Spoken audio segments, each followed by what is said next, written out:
Hi, my name's Ed, one of the health professionals here at Regency. Today we're going to be talking about back pain, specifically what you can do for back pain if you have it. Now, about 80% of us will have back pain during our lives, so it's very common and you're not alone. But the good news is that of that 80% who have back pain, a very, very small percentage have something serious that might need a doctor's attention. The rest of us will have something less serious and the pain will go just by itself. You know, studies show that most back pain will clear up completely in 1 to 6 months. Now, that might sound like a long time when you're in pain, but things like a herniated disc or a nerve root compression, that can clear up by itself without necessarily having surgery. Now, having said that, if you have back pain and you have any loss of bowel function or problems stopping or starting a flow of urine, then you should see your doctor. You should also see your doctor if the pain lasts for more than 3 weeks. Okay, so let's move on to what you can do now.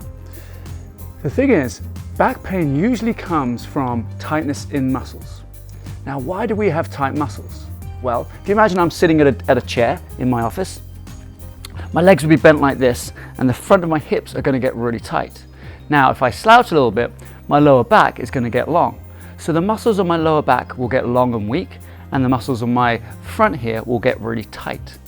And so the brain doesn't really know what to do with this information. It knows we need to walk and run, but if we don't walk much and we don't run much and we don't move using our whole body, it thinks this is normal. And so what we need to do with the exercises is show the brain that this is not normal, and then the brain can communicate with the muscles and lengthen them out and put more balance between the front and the back. So I like to look at it like this. Imagine this is the full range of movement in my shoulder. So this muscle here can go all the way back here, it can go all the way forwards here. This, when I do this, it tells my brain that this is the potential, all the way forward and all the way back. But if I spend 8 hours a day on a computer, for example, typing here, this muscle doesn't move that far. And so my brain over time begins to think that the potential of movement of the shoulder is literally from here to here. And when I move it back here, it gets sore or injured. And so the same thing happens in the back. If we don't move the back from full bending forwards to full bending backwards to full rotation to full side bending, all these movements, the muscles get kind of stagnant and tight. And when we do actually move there in one of those positions, the brain doesn't know what to do with it and you end up with pain. So here's the key. We're going to tell the brain that this is one end of the movement, like a bookend at the end of a bookshelf, and this is the other end of the movement, like the other end of the bookshelf. And we're going to move between those two so that the brain can then say to itself, oh yes, here's the middle. This is where we need to set the tone and the balance of the muscles. With that said, the first thing I'd like you to do is to go onto all fours like this. We're going to put your hands out in front of you and you're going to arch your back just a little bit and then flex it just a little bit. Now, if you're in pain, you might not move as far as I am, but every little bit of movement helps. And so we're going to lengthen these muscles here to show the brain one end of that sort of bookmark or bookend, and then we're going to contract them and show it the other bookend. So we're going forwards and backwards. Now you can breathe out in this movement because you're compressing your lungs here a little bit, and then breathe in here. Breathe out and breathe in. Now I like to do about 8 to 10 repetitions, but if you're liking the movement and you feel as though it's loosening up your back, you can go ahead and do more. Even do it on time maybe, do it for 1 or 2 minutes. So really working through loosening up the lower back. Now, that might be hard for you to get into this position if you have tight hips, so it's okay to have your hips just above your heels, just a little bit like this. This is fine as well. But either way, once you've done a few of those, you're going to come into this position. This is all fours. And now you may have seen this before. We're going to do a thing called a cat-cow, where you arch your back upwards like this, like a scared cat, and then you sink it down like the arch of a cow's back. So here we're going to breathe out. And then breathe in. Again, just imagine this the bookends sort of analogy. You're taking these muscles all the way from one end of their potential movement to the other end. And also what's happening here is we're taking the joints in the lower back through their range of movement. And that pumps out inflammation, because inflammation can be one of the things that causes pain. And so this movement helps pump out that inflammation, calm the joints down, exercise the muscles, get blood flow back in there. And with the breathing, we start getting oxygen back into our system. And the oxygen is what goes into the muscles and helps them heal. So breathing is key with this. Okay, once you've moved the back a little bit in that all fours position, I want you to lie down on your back. And now from here, you're going to bend your knees, put your feet flat on the floor, and then very gently move your knees from left to right.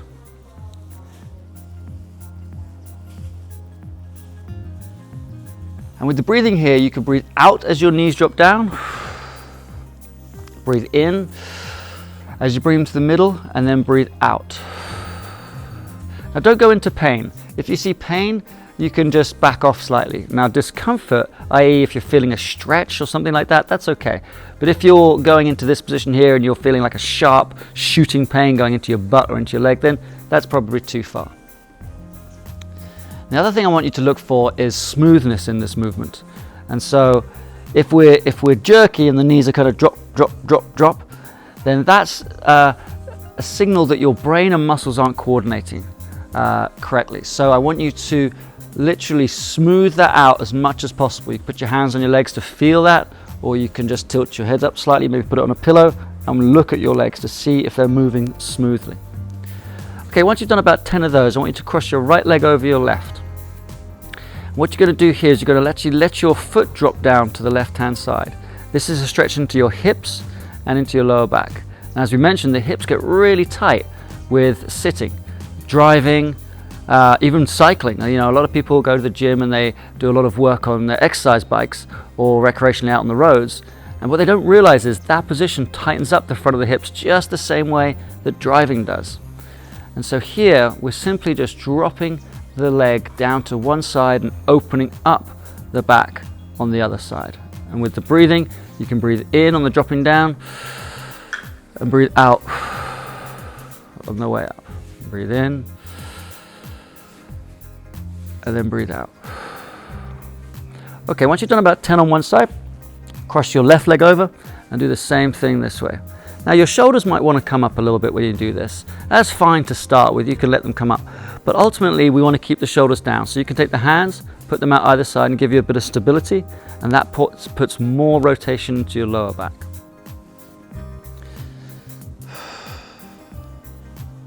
So breathing in on the way down, and then you breathe out because there's a little bit more strain on the way back up. It's a little harder to do to lift those legs up.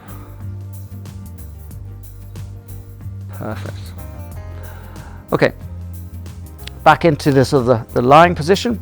What I want you to do now is to move the pelvis forwards and backwards so that you get control of the muscles of the spine and you start relaxing the muscles of the abdominals. So the way we're going to do this is, if you look under here, you can kind of see my back arches up slightly when I do this, and then it goes back down slightly when I come back. That's it. So you're breathing in. Nice big belly, allow your pelvis to roll this way. Imagine there's a rolling pin through here and you're literally just rolling it like this and then roll it back the other way. You don't need to push your spine into the mat, but you need to allow your spine to touch the mat. And so that relaxes the back muscles and tenses the abdominals. And then as you breathe in, relaxes the abdominals, tenses the back muscles. So again, this bookends analogy is coming into play here.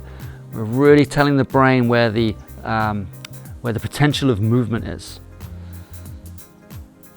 Okay, once you've done about 10 of those, you're going to put your hands behind your head, and this time as you breathe in, you're going to allow the back to arch, and as you breathe out, you're going to take your hands towards the sky or ceiling, and then just do a slow curl up movement. And then breathe in,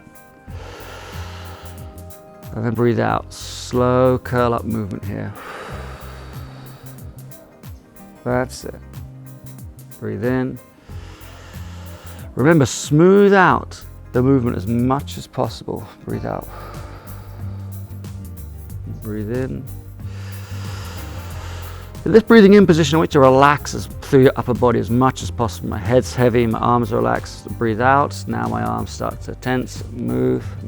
Cradle my head so I'm not straining my neck. And that's perfect. So the next movement we're going to be is moving on to our sides. Okay, so you're coming onto your side. You're going to bend your knees. So it's like you're sitting in a chair. So they're 90 degrees, feet down 90. You're going to put your head onto your arm here. Now in this position, I want you to imagine there's a wall behind you. So you can't sort of roll back into it like this because there's an imaginary wall there. You can't let your hips slide forward either because you have to be touching the wall with your hips. So you should be completely square to the wall. Now we want to tense these muscles on the side here. This deep one in here is called the quadratus lumborum. And this is a real problem in lower back pain. So we're going to use the foot to lift the foot up, and this will actually move the pelvis. Make sure you keep your knees together here. Put your hand on top of your hip, and you'll notice that the hip comes up towards your shoulders as you lift your foot up. So that's just to practice. And now we're going to practice the other end, because the muscle joins from your pelvic bone to your 12th rib. And so we're going to put your top hand on top of your head, and you're going to bend up towards the side here. Now this movement up towards the side contracts the muscle from the top. Now what we're going to do is combine both those movements. So take a deep breath in, let your belly relax, and then breathe out, lift the foot up, lift the head up, and you can see I've got this side bending contraction all the way through here. Hold that for a split second at the top, and then come back down. We're not going to do many of these, just 3 of these. And you're going to breathe in again, breathe out, breathe in, breathe out. Now on this third one, we're actually going to change the way we finish it. We're going to straighten your top leg, straighten your top arm, and as you breathe in here, you're going to stretch completely through that side of the body, and you should feel a really nice stretch through here. So what we've done there is we've taken that muscle, that quadratus lumborum muscle, and we've given it those bookends that I was talking to you about. And so the brain now knows exactly where to set the tension in that muscle. All right, we're going to do the other side. So spin over to the other side. Remember 90-90 here, imaginary wall behind you, so you're not rotating forwards or backwards. Using your arm for a pillow. Have yourself set up, knees on top of each other, hand on your hip here, and then just see how this movement feels. Try to let your pelvis dive inwards like this, or even go backwards like that. You're literally just going up and down. And then with the head, you're going up and down. And so again, I'm not rotating this way or this way. I'm just going straight up. So once you feel as though you've got the 2 movements from the bottom up and the top down, you're going to combine them. So deep breath in, completely relax, and then breathe out. Hold it here for a second, and then breathe in, and then breathe out. Breathe in. And this last one, we're going to, as we go up, we're going to straighten the leg and the hands. Breathe in. Stretch as far as you can. Get that hip moving down this way. Get the ribs moving up towards your head. As far as you can move. Good. Hold that stretch for about 3 to 5 seconds, and that will tell the muscles to where to be set. Okay. There's one more piece of this, because we've relaxed the front muscles here, the abdominals, we've relaxed the side muscles, and now we're going to do the back muscles specifically. So you're going to lie onto your tummy. Turn your head to the right, put your right hand underneath your cheek. Now from here, you're going to do a movement where you breathe in, relax completely, and then breathe out, and you're going to lift your head up just a little bit. So this is a practice movement. So breathe in, breathe out, lift your head up, look over your right shoulder. Good. Do that a couple of times. So breathe in, breathe out.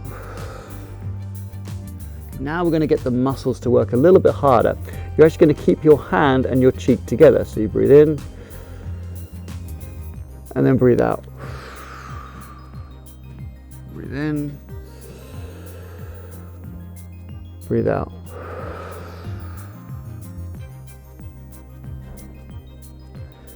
Now you may have noticed that your muscles in your butt want to do something here.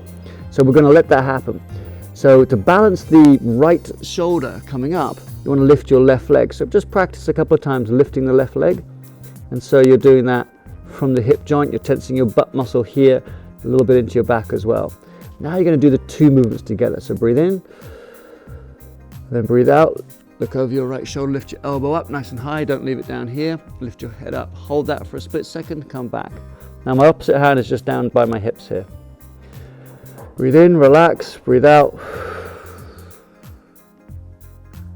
Last one, we're just going to do 3 of these. Breathe in, breathe out.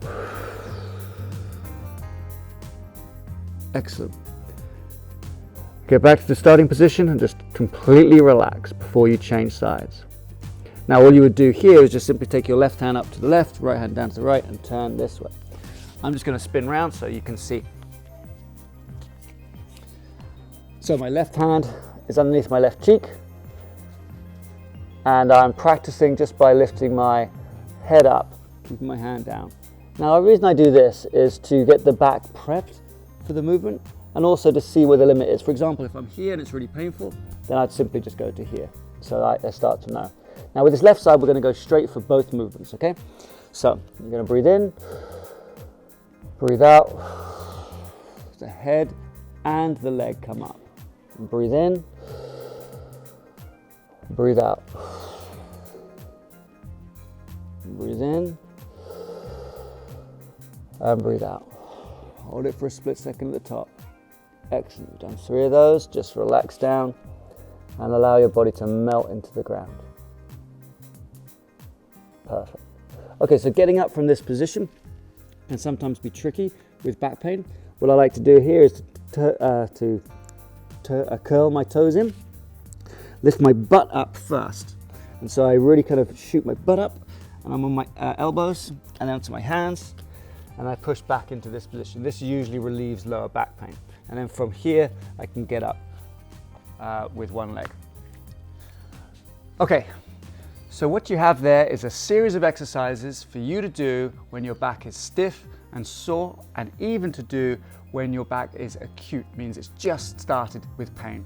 These will help relax the back muscles, they will help flush out all the toxins, they will help bring blood in for the healing, and they will help you have a strong, healthy back for years to come.